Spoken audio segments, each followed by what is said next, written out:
हाँ हूँ। घनखियो लैलै घनखियो Rupandehi FM घनखियो 102 mega hertz तपाईँको आफ्नै एफएम।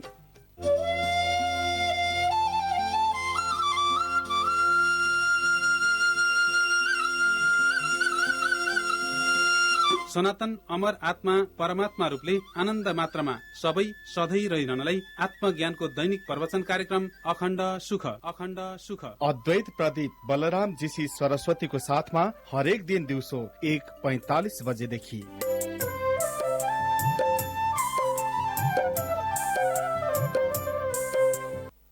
नमस्कार। निष्काम कर्म योगबाट पदोन्नति उपासना पदमा आजको प्रसङ्ग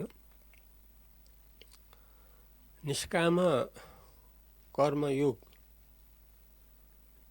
जो भूमिका हो त्यो भूमिकाबाट त्योभन्दा माथि उपासना विभागमा पदस्थापना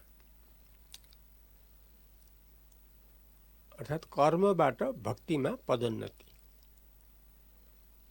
कर्म भाव जो छ गीताले बताएको, जसलाई निष्काम कर्मयोग भनिन्छ, त्यो विभागबाट त्योदेखि माथिल्लो पदमा उपासना विभाग, यसलाई भक्ति विभाग भन्छ, त्यो विभागमा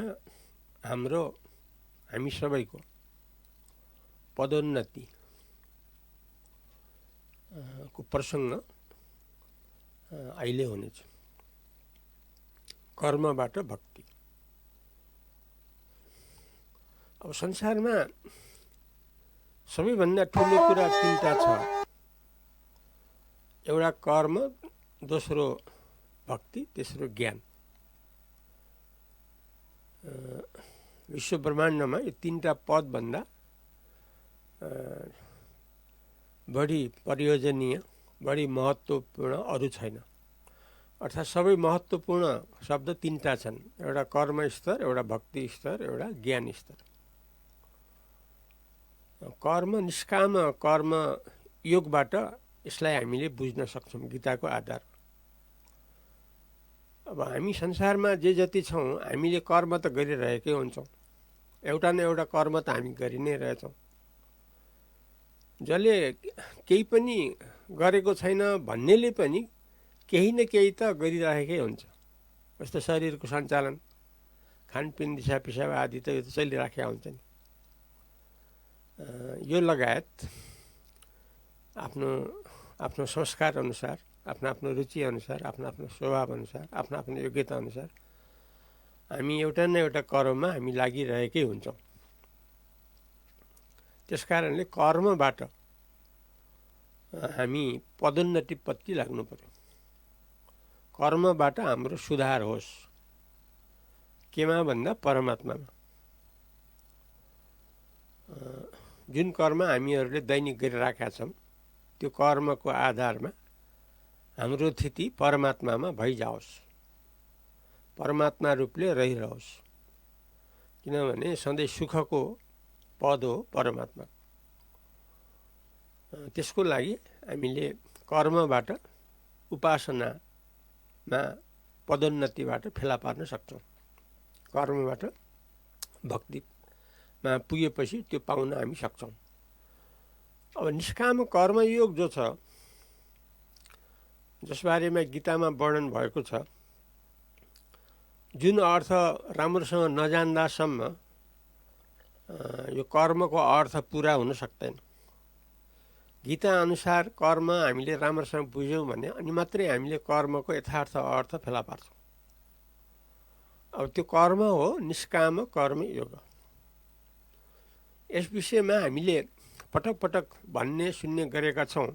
यसकारण हामीले यसबारेमा छर्लङ्ग बुझिसकेकै हौला। यदि बुझिएको छैन भने पनि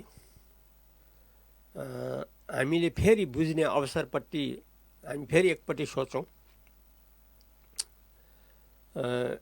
फेरि एकपटक यसबारे हामी यथार्थ अनुभवमा उतारौँ, किनभने अनुभवमा उतार्नु पर्यो नि हरेक कुरा, अनि मात्रै काम दिन्छ। अब शब्द मात्रै जानेर शब्द मात्रै घोकेर त्यतिले मात्रै त हुँदैन, त्यो पनि एउटा आधार हो, तर त्यतिले मात्रै पुग्दैन। त्यसबाट हामीले आफ्नो अनुभवमा घटाउनु पर्यो, अनि मात्रै काम दिन्छ। त्यसैले अब यो निष्काम कर्मयोगको बारेमा अनुभवमा हामी उतारौँ।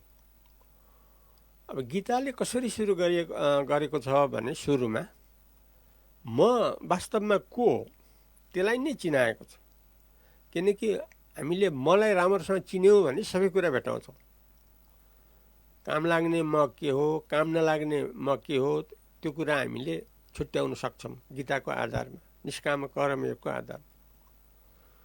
अब सामान्यतया हामीले आफूलाई शरीरसँग जोडेका छौँ, इन्द्रियसँग जोडेका छौँ। यसरी विभिन्न जो छ प्राणसँग, अनि हाम्रो मनसँग, बुद्धिसँग, अहङ्कारसँग, बाह्य जगतसँग, जति पनि बाहिरी शरीरदेखि लगायत संसारसम्म जो बाहिरी छ जगत, यो सबैसँग हामीले आफूलाई जोडेका छौँ। जो आफू म हो त्यो मलाई यिनीहरूसँग जोडेका छौँ।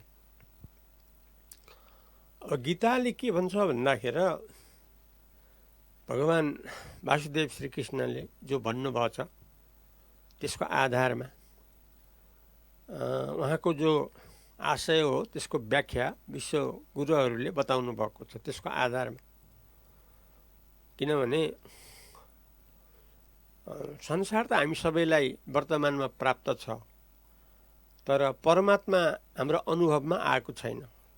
यथार्थ परमात्मा हो, यथार्थ संसार होइन। त्यसैले संसारको अनुभवलाई त हामीले परमात्माको अनुभवमा बदल्नु पर्यो, तब मात्रै जीवन सफल हुन्छ, संसारी जीवन हाम्रो सफल हुन्छ। त्यसैले गीता आदिको उद्देश्य के हो भने हामीहरूलाई परमात्मामा पुर्याइदिने। कसरी भने यथार्थ कुरा बताएर, कुनै कल्पना खडा गरेर होइन, जो वस्तु स्थिति छ त्यसैको आधारमा। त्यसैले जो शरीरदेखि लिएर विश्व ब्रह्माण्डसम्म हामीले आफूलाई जो जोडेका छौँ, गीताले भनेको छ यो सबै अशुद्ध हो, अशुद्ध संयोग, शुद्ध रहित अशुद्धको सम्बन्ध हो यो। यसलाई वेदान्त भाषामा स्वरूपाध्यास र संसर्गाध्यास पनि भन्छ।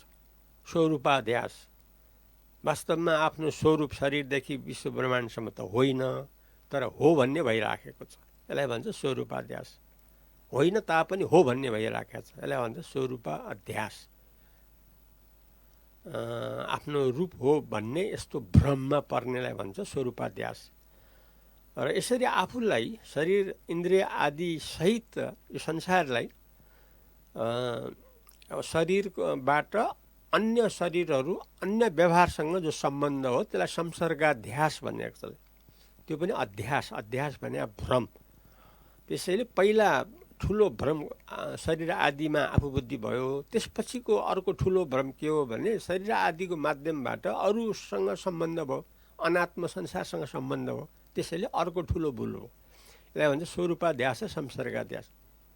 यी केका लागि भन्दा यथार्थ म जान्नको लागि, यथार्थ म बुझ्नको लागि, त्यो कुरा त गीतामा भनिएको छ। त्यस कारणले त्यो शुद्ध मलाई फेला पार्नको लागि हामीले चाहिँ नि यो जो हाम्रो जो भ्रम रूप हो, जो स्वरूपाध्यास संसर्गाध्यास हो, जो शरीरदेखि लिएर विश्व ब्रह्माण्डसम्म जो अनात्म वस्तुमा हाम्रो जो सत्यता बुद्धि हो, जो वास्तवमा भ्रम रूप हो, त्यसबाट हटाएको छ, त्यसबाट फर्काएको छ हामीलाई। किन यथार्थ वस्तु भेटाउनको लागि। यथार्थ वस्तु हो शुद्ध म फेला पार्नको लागि यी सारा भ्रमसँग जो मिलेको त्यो भ्रमलाई चिरफार गरेर त्यसबाट हटाएर ती सबबाट अलग्गै आफू चोखो म हो भनेर यसरी गीताले बताएको छ। यही बताउनलाई निष्काम भन्ने शब्द आयो। निष्काम कर्म भनेको कर्म चाहिँ नि हामीले गरिराख्ने। हिजो अस्ति जो गर्दै आएका छौँ, पहिलेदेखि जो आफ्नो काम हामीले गर्दै आएका छौँ त्यो गर्ने, भोलि पर्सि पनि गर्ने, त्यसमा रोक्ने होइन। किनकि निष्काम कर्म भन्ने आदेश छ नि त। कर्म त गर्नु भन्यो नि त, कर्म नगर्नु त भनेन नि त। प्रमाण हो निष्काम कर्म योग। तर गर्नु कसरी भन्ने निष्काम कर्म योगपूर्वक गर्नु, निष्कामपूर्वक गर्नु, योगपूर्वक गर्नु। गर्नु के कर्म, कर्म गर्नु, कर्म नछाड्नु, कर्म सधैँ गरिराख्नु। जो गर्दै आइएको छ गरिराख्नु, यसलाई छोड गीताले भनेन, बरु गरिराख भन्यो। तर के भने निष्काम र योग भन्ने शब्द जोडिराख्नु पर्यो। किन भन्दा शुद्ध मको अनुभव गरिरहनलाई। निष्काम भनेको म र मेरो भाव नगर्ने, कामना रहितलाई निष्काम भन्छ। अब हामीले शरीरदेखि विश्व ब्रह्माण्डसम्म म मेरो भन्ने जो भनेका छौँ यसमा नभन्नु भन्यो गीताले। सत्यता बुद्धि नगर्नु भन्यो। किनभने सत्यता बुद्धि गऱ्यो भने शुद्ध मलाई भेटाउन सकिँदैन भनेर निष्काम रूपले कर्म गर्नु भन्यो। कामना रहित भएर, आशा इच्छा रहित भएर कर्म गर्नु भन्यो। यसरी गरेपछि के भयो भने शुद्ध मलाई फेला पार्ने बाटो खुल्यो। फेरि अर्को कुरा योग भन्ने त्यहाँ जोडियो। निष्काम कर्म योग, कर्म गर्नु तर योगपूर्वक गर्नु। योग भनेको शुद्ध मलाई नबिर्सेर गर्नु, शुद्ध मलाई सम्झेर गर्नु। किनभने शुद्ध म त आत्मा अमर हो, त्यो सधैँ रहिरहने हो, त्यो त शुद्ध अनुभव स्वरूप हो, त्यो त सच्चिदानन्द हो। सच्चित आनन्द भनेको परमात्माको नाम हो। वास्तवमा म भनेको त परमात्माको स्वरूप हो। तर हामी चाहिँ नि गलतलाई साँचो भनेर लाग्दाखेरि त्यही सुधार चाहिँ नि गीताले गरिदिएको छ। अर्थात् कर्म गर्दाखेरि निष्काम र योगपूर्वक गर्नु भनियो। योग भने आफ्नो जो वास्तव शुद्ध स्वरूप हो, शुद्ध म हो, यसको यादपूर्वक यो मुख्य भन्ने यसरी चाहिँ हेक्का राखिराख्ने, यसको ख्याल गरिराख्ने, यसको याद गरिराख्ने र हरेक कामकाजहरू चाहिँ नि निष्काम रूपले गर्ने, स्वार्थबाट होइन, ल फलको आशा इच्छाले होइन। यसरी गर्नलाई आदेश भयो गीतामा हामी सबैलाई, हाम्रो यथार्थ म अनुभव गर्नको लागि। त्यसकारणले हामीले चाहिँ नि अब यो एकदम सजिलो भयो। किन सजिलो भयो भने हिजो अस्ति जो गर्दै आइएको थियो त्यो पनि चलिराख्यो, त्यसमा केही बाधा विघ्न आएन, त्यसलाई काटछाट गर्नु पनि परेन। केवल के मात्रै गर्नु पर्यो भने निष्काम रूपले गर्नु पर्यो, कामना रहित, आशा इच्छा भाव राखेर। त्यो सफल होला या असफल होला, कर्म गर्नु मात्रै भनिरहेको। यदि हुनु छ भने हुन्छ, हुनु छैन भने हुन्न। त्यो त प्रारब्ध निर्भर कुरा हो। तर गरिराख्नु भन्ने आदेश चाहिँ नि गीताले दिइराख्यो। अनि कसरी गर्नु? योगपूर्वक गर्नु। योग भने आफ्नो वास्तव स्वरूप म हो, त्यसको यादपूर्वक।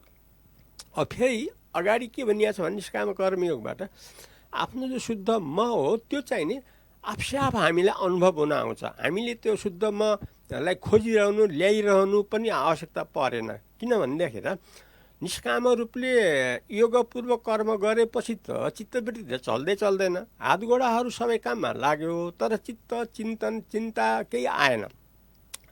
अब चिन्तन रहित भएपछि के भयो भने आफ्नो स्थिति त चिन्ता रहित भयो नि, चिन्तन रहित भयो नि, मन रहित भयो नि त। यसरी चाहिँ मन रहित, चिन्तन रहित भएपछि त अडियो नि त आफ्नो स्थिति, स्थिरता आयो नि त, मन रहित स्थिति आयो नि त, वृत्ति रहित स्थिति आयो नि त। यसरी आएपछि के भयो भने स्वतः अनुभव हुन आयो।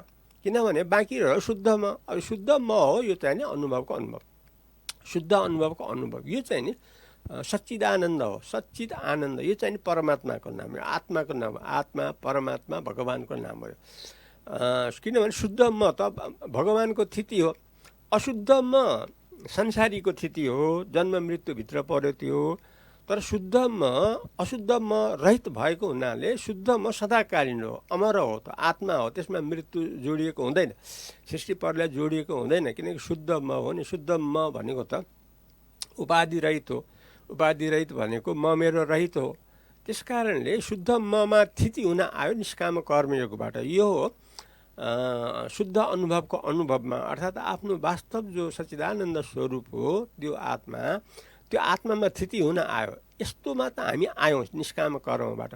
अब यसबाट हामी चाहिँ नि माथि बढ्नु पर्यो, पदोन्नति हुनु पर्यो। पदोन्नति कहाँ हुनु पर्यो भने हामी चाहिँ नि जो आफूलाई संसारी भनेको थियौँ, संसारीबाट त हामी त अब शुद्ध ममा आइपुग्यौँ नि हामीहरू त। शुद्ध म जो शुद्ध अनुभवको अनुभव हो, जो सच्चिदानन्द हो, त्यो स्थितिमा हामी आयौँ भनेपछि त हाम्रो पदोन्नति त स्वतः भयो नि त, उन्नति त हाम्रो भयो नि त। किनभने कर्म भागबाट हामी उपासनामा आयौँ, उप आसन।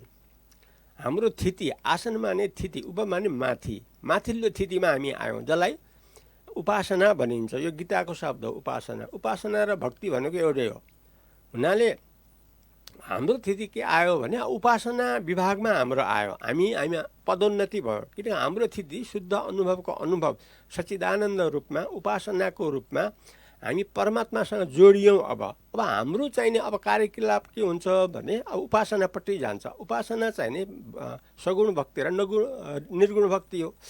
किनभने उपासना भने भक्ति हो। भक्ति चाहिँ दुई प्रकार हुन्छ, सगुण भक्ति र निर्गुण भक्ति। अब के आयो भनेदेखि अब परमात्माको हिसाब किताब आयो। अब सबै अब हाम्रो आफ्नो पुरानो जो संस्कार थियो व्यक्तिगत, त्यो त समाप्त भयो निष्काम कर्मयोगबाट। अब जो छ बाँकी जो संसार हामीले देखिरहेका छौँ, चारैतिर जो देखिरहेका छौँ, त्यो त अब परमात्माको रूप हुन आयो। हाम्रो व्यक्तिगत रूप भएन त्यो, किनभने त्यो कर्मयोग निष्काम कर्मयोगमै ती सबै समाप्त भइसके। किनभने अशुद्ध जति त सबै खतम भयो नि, शुद्ध मात्रै आयो। अब केवल शुद्ध त परमात्माको थिति हो। अब परमात्मा दुई रूपले हामीले जान्न सक्छौँ, सगुण भक्ति र निर्गुण भक्ति। अब हाम्रो चाहिने हाम्रो अब अगाडि चाहिने वर्णन हुन्छ सगुण भक्ति र निर्गुण भक्ति। अब यस विषयमा हामी भोलि अगाडि बढ्छौँ। तबसम्मलाई अद्वैत प्रदीप बलरामजी सरस्वतीलाई बिदा दिनुहोस्। नमस्कार।